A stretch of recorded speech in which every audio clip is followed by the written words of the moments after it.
Ain't it fun?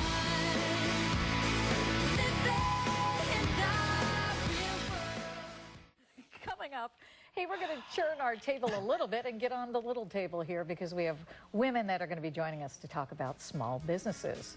We are going to meet a panel of successful female business owners, pick their brains a little bit to find out what makes them tick. That's next.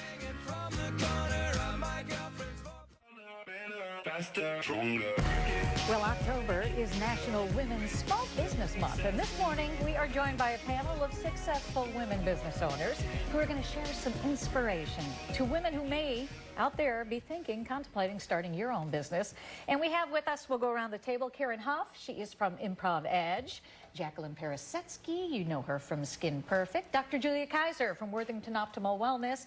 And Barb Smoot with Women for Economic Leadership Development, WELD, who is also with us today. Thank you, everybody, for being here. Appreciate it. Thank you. Interesting to have a table full of women giving other women advice at a time where, you know, maybe 10 years ago we wouldn't have so easily been able to get together and talk this way. So first of all, congratulations to all of you for being successful. It's fabulous.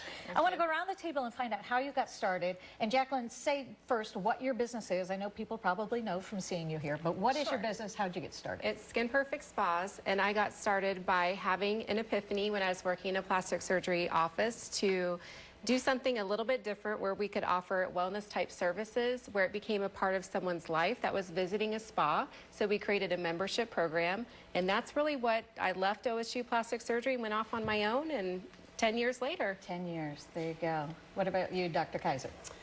Well, I'm director of Worthington Optimal Wellness, and we're a wellness center, and I really got started because of a personal chiropractic miracle. I'd had migraines since I had been a kid, been to doctor after doctor after doctor, and finally saw a chiropractor and never had another migraine again. And there you go. Yep. Started your own practice. Amazing. Right. Karen, what about you? Very different. I first was a professional actor. I did improv with Second City and learned how to do that at Yale. Great career in film and TV. But then I went into network engineering. Which was crazy different, yeah. I found that I was very successful as a business person because I had these skills that allowed me to be adaptable. So luckily I found a few universities that were willing to do psychology and neuroscience research with me. And now we apply the passion for improv to executives everywhere. You can be better at anything you do if you apply improv. Yeah, we went through a little bit of that training last week, was it? We did. You were fantastic. Oh, I don't know about all that. If there's anything I could do, I can wing it. There you go. It's off to you, Barb. Tell us about how you got involved with WELD. I started with WELD as a volunteer, and I was on the board and ended up liking it so much that I came on as the first president and CEO of the organization and just celebrated my 7th anniversary. That's fabulous. You know, none of these climbs up the ladder are from A to Z. You know, there are always going to be zigs and zags in any route you take to try to get to a successful place in life. We'll start back with you, Barb. What have you seen as some challenges for you? For me personally, it's getting women the access to top levels of leadership, getting more women on corporate boards where they can really influence the culture of organizations from the top, and seeing women-owned businesses get freer access to capital so that they can deploy their services out into the communities that they serve and operate in. Is that getting better? It's getting better slightly, but at a snail's pace, and you know, there are statistics that show it'll be 100 years from now before you really start to see the parity that we need to see. And Barb, I identify with that. One of the big problems I had, and again, Barb Smoot's been a huge supporter of me throughout this time, is that when I first started, 3 businesses turned me down for a loan, and one actually admitted it was because I was a woman. Whoa. Yeah. Yes. Right? I know. Yes. And so my husband said, hey, Tell me which one it was. I know. I will never tell. But my husband said, you know, I believe in you. Let's use our home equity line and finance the beginning. And Whatever now we work for the Fortune 500. So good for you. I have the best story with that. I was on a call trying to get financing for some equipment. Yeah. And when I was on the call, they asked me, they said, well, when is your husband coming on the call? Oh. yes. Unbelievable. Wow. And I was like, well, I'm actually the owner, so you'll be speaking with me. Right. Good for you.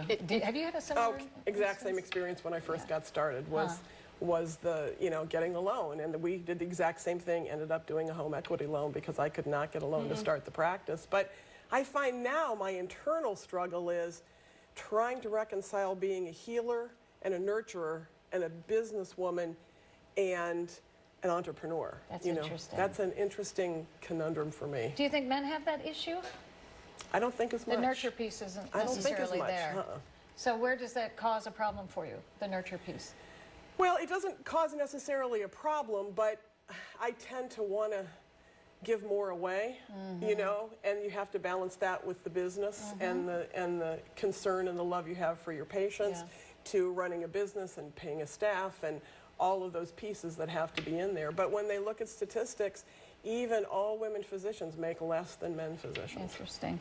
Barb, do you think women are good at helping each other out, or is that competition vein still running, so pulsing through them because we have so fewer opportunities? The human tendency is to focus on the negative. It's the one or two stories you may hear about women not supporting each other, but as you look in the Central Ohio community and beyond, women are supporting each other left and right. They're opening doors, they're giving business to one another, they're referring one another. That's great. If we could just close some of the gaps around the credit gap and deploy that capital back into these businesses, we wouldn't have some of the economic challenges that we have today. What do you think about when you get into the boardroom, you know, the proportion, the percentages, women to men? Do you think there's going to be a shift? Do you think we'll see more women in the boardroom? Because there's just a different level of sensibility that a woman can bring to the conversation.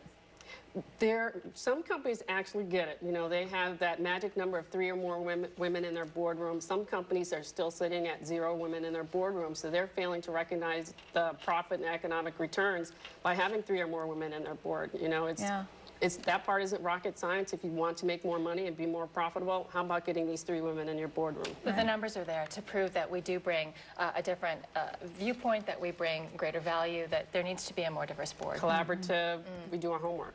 What would you do differently? Oh man, what would I do differently?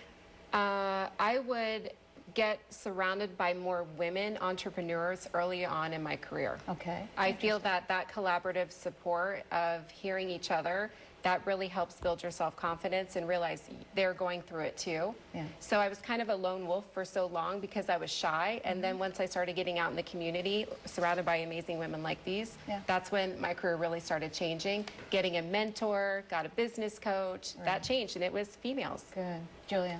I think for me is exactly what Barb said, not focusing on the obstacles and the negative, but really focusing on my passion, my purpose, the why that I did what I'm doing. Follow your love. Yep. Karen? Delegate and get more people on board faster. Very good. Yeah. And Barb? Uplifting others. You know, good comes back at you. You sow good, you reap good. Well, and you're all... Yes. Absolutely. You are all shining examples of that. So thank you so much for sharing. It can be done. See? Right here, you have a testimony to all of that. Thank you, everybody. We're going to go to break. We'll be right back.